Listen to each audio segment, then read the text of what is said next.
The Apostle Paul was a servant amongst servants. He was one of the greatest servants Jesus ever had.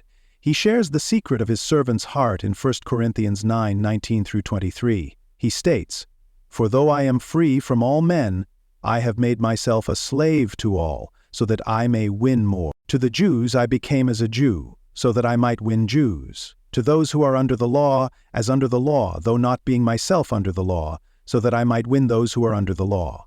To those who are without law, as without law, though not being without the law of God, but under the law of Christ, so that I might win those who are without law. To the weak I became weak, that I might win the weak.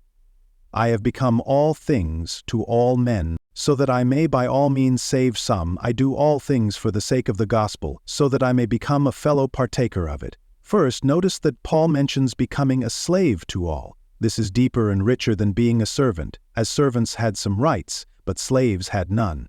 Paul surrendered every right he had to win more souls to Christ. He said that he became like a Jew to those who were Jews, like one under the law to those who continued to be bound by the old law, and like a Gentile to those who had put aside the law of Moses. He became weak to those who were weak so that he could win the weak.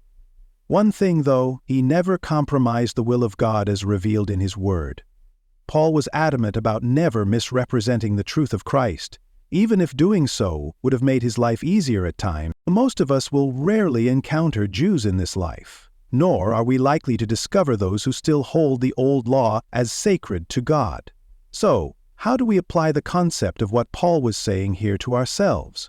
Let's modernize a bit. To the poor I became as poor, and to the rich I became as rich, to win some to the Lord. To the Democrat I became a Democrat, and to the Republican I became a Republican.